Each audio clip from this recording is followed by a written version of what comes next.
What's up, guys? It's your boy. So just so you know, Do It With Dan inspired me to make this video because I was watching one of his videos and same thing, you know, what does he regret selling? What does he not regret selling? He, just like me, he's had a lot of bikes, a lot of cars over the years. Shout out to Do It With Dan. You're like the first dude I ever started watching on YouTube. You're awesome. And probably kind of what got me into YouTube, honestly. But I digress. So let's get started here. Dude, this one, this one hits different, man. This one really hits different. I freaking... Oh, let me make sure my audio is actually recording. Okay, it is. Dude, I freaking... It's weird the bikes you forget about. Like... Oh my god. So this was my first bike. It's a 2016 DRZ 400. Dude, it's got the full Yosh system on it.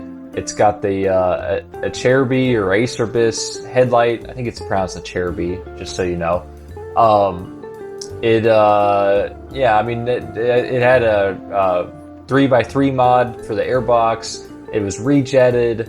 A lot of good, just good, upgrades. Fender eliminator, good, tasteful upgrades. Dude, this bike ran freaking great. And I bought this in 2017. It was a 2016.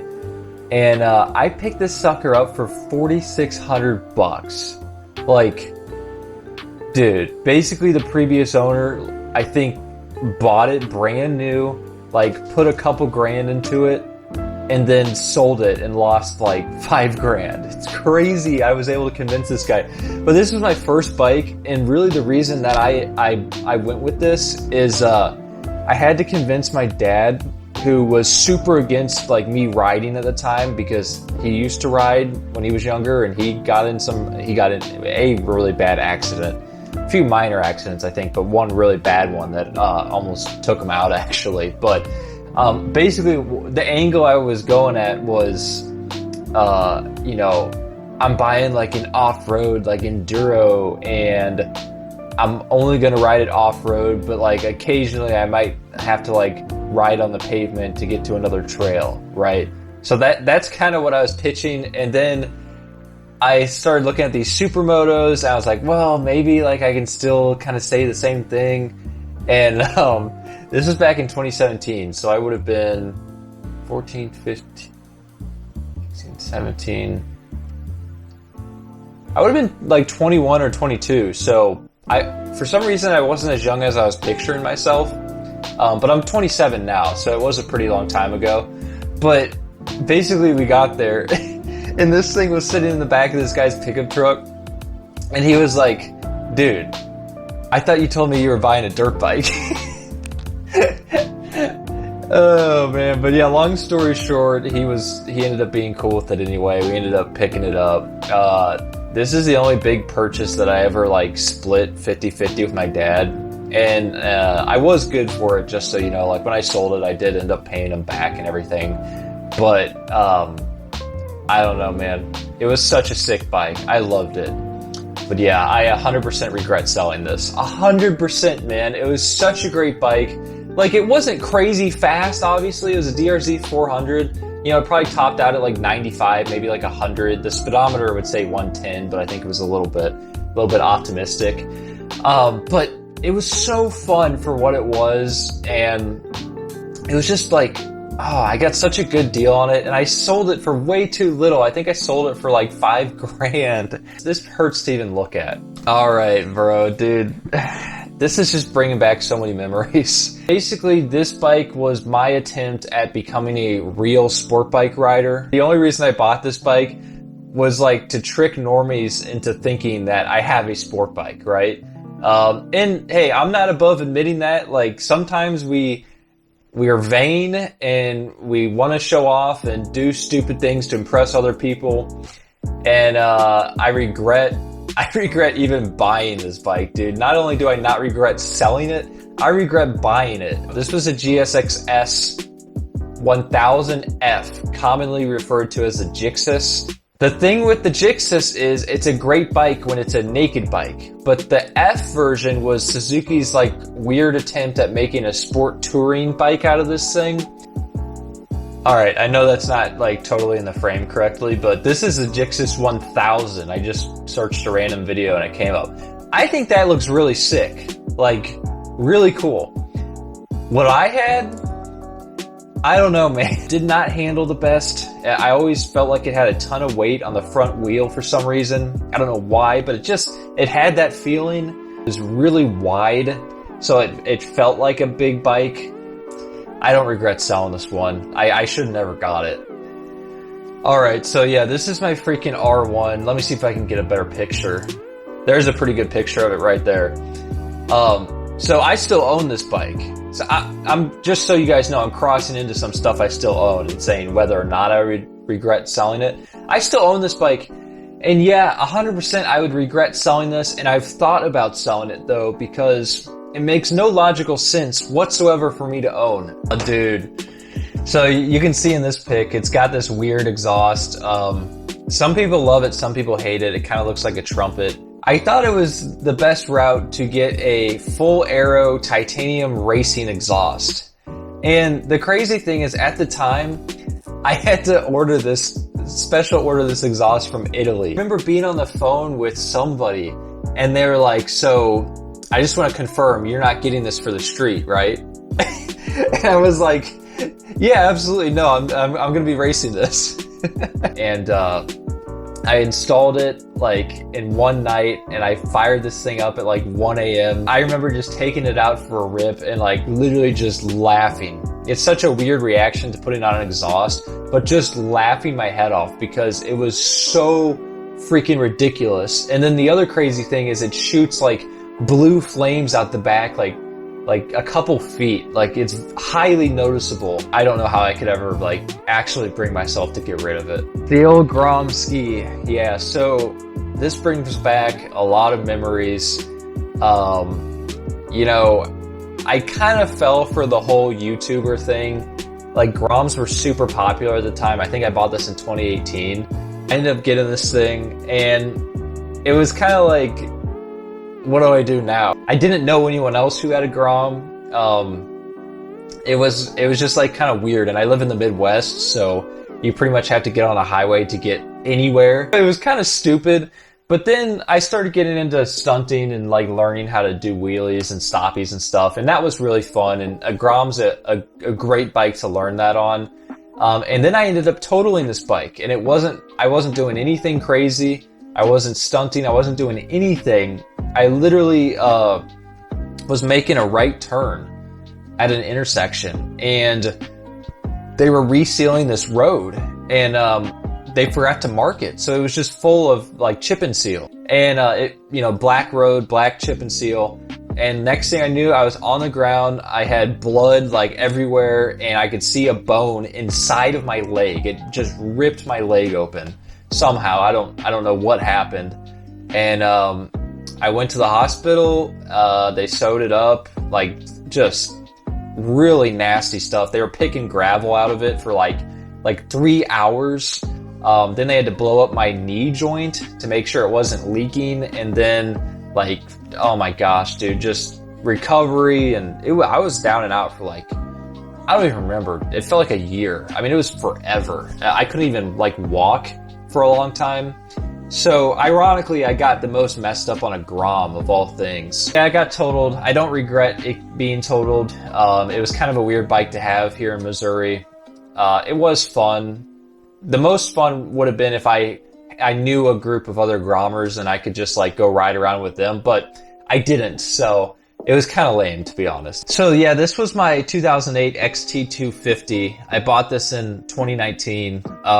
This was a great bike. I picked it up for $1,800. It had several issues and stuff I had to go through and fix, but once I got it going, dude, this bike was so fun. Like I just beat the crap out of this bike because I wasn't worried about it because it was so cheap. I would like go in random fields and off-road it and go through mud, and like I would explore like floodwaters with it.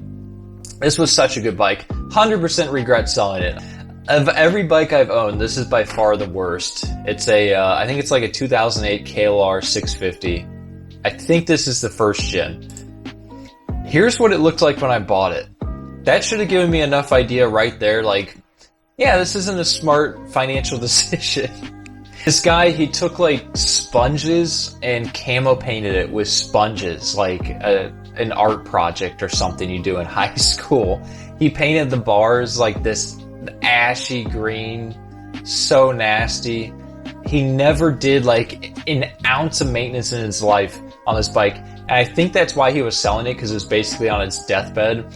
And he added like all his own electrical to it, you know, like these lights, and he put like a fuse box back there. And dude, I don't think this dude owned like a multimeter. I don't think he ever had wired anything in his life. He used like wire nuts to put the wires together. It was so disgusting.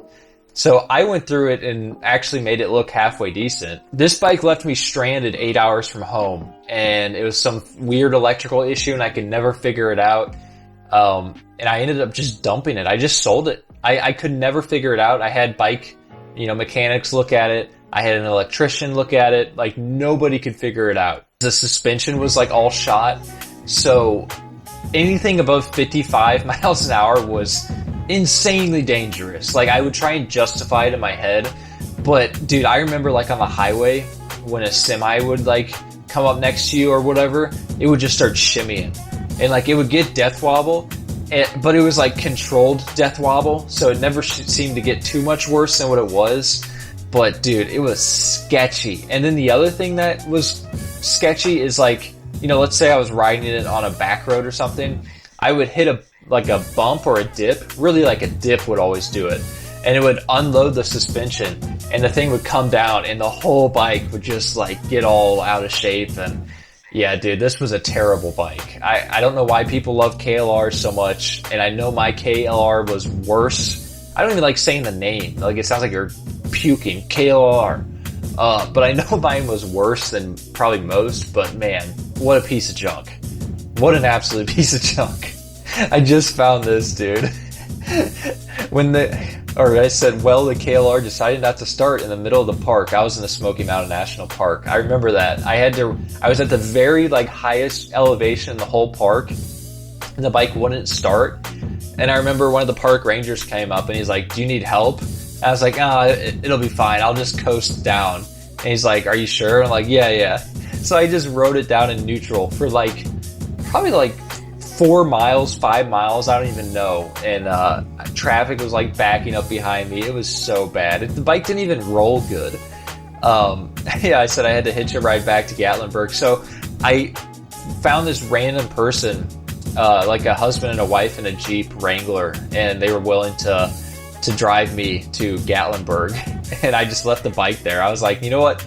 Best case scenario, it gets stolen, and then I get the insurance payout, and I don't have to worry about it ever again. I think I literally, I don't even know if I want to admit this because it might be not legal. I don't know. But I think I just left the keys on the bike somewhere. I was like, I don't care. I just don't. I was so done at that point, dude. I was exhausted. My buddy in Knoxville had to come pick me up.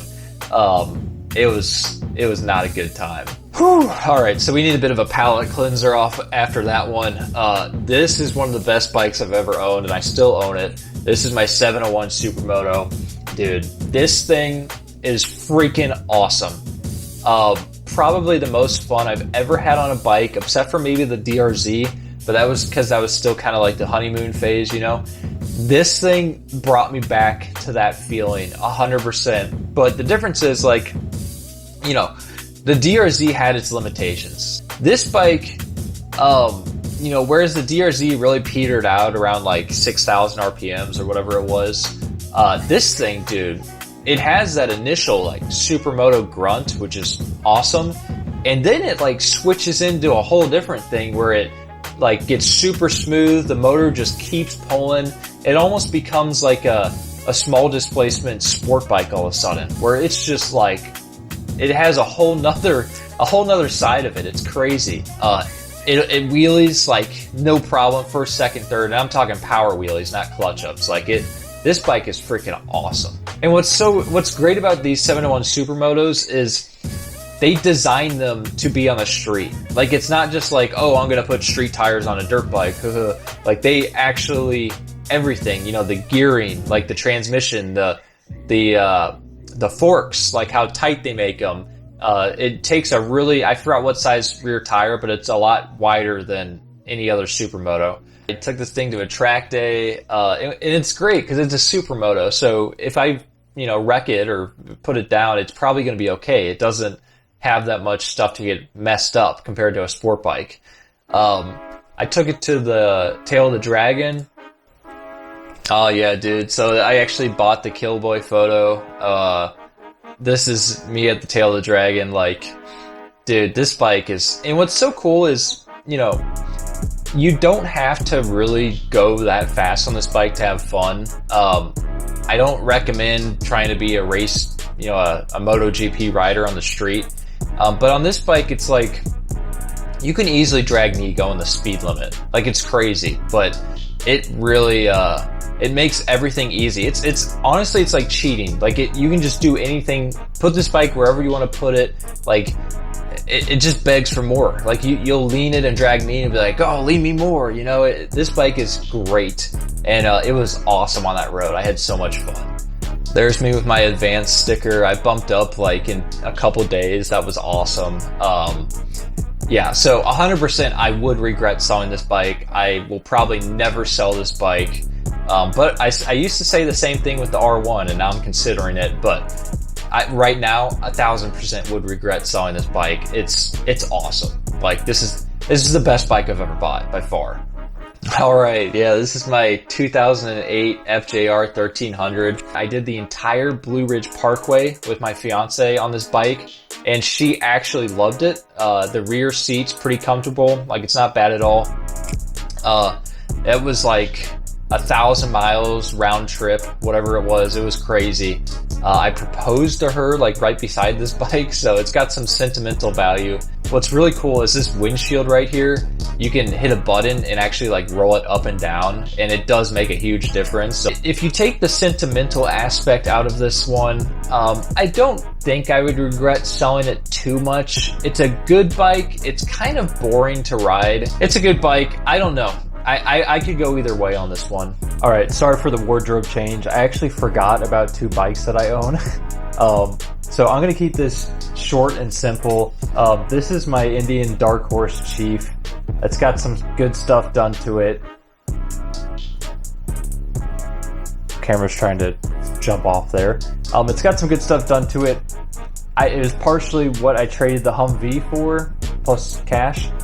It's a great bike. It's really cool. It's like, it sounds great. I love it. It looks awesome. It's a little bit too mature for who I am. It's a big, heavy bike. You know, it's a very much relaxed cruiser, like very mature, grown-up riding kind of machine. And it's just, unfortunately, it's not me. So I'm selling it. I'm in the process of selling it. It's definitely getting sold. I don't regret selling it, but you know, it was fun while I had it. And this right here is my Harley V Rod. Now, let me be clear. I love this bike. I'm not a big cruiser guy, and I'm definitely not a big Harley guy. But this bike is awesome. Like, totally enjoy it. It's a light, well, it feels light and nimble for a cruiser, and it feels small. It's a lot of fun to ride. It sounds great. It's the anniversary edition, so it's got all this crazy chrome. It looks really awesome. I picked it up for cheap. That's another reason I'm selling the Indian, is it's worth a decent amount of money. This is worth like nothing. And I'm really enjoying it. So I would probably regret selling this unless I replaced it with another cruiser, like maybe a Yamaha VMAX or something like that, or a Ducati Diavel, something like that. But I really like this bike. I don't have any plans of selling it soon. All right, and that is everything. I've owned 10 bikes in my life. It honestly feels like more. I really hope you guys enjoyed it as much as I did. This was a trip down memory lane. Let me tell you, what a trip. But thank you so much for watching. I will see you in the next one. Hope you can like and subscribe, and goodbye.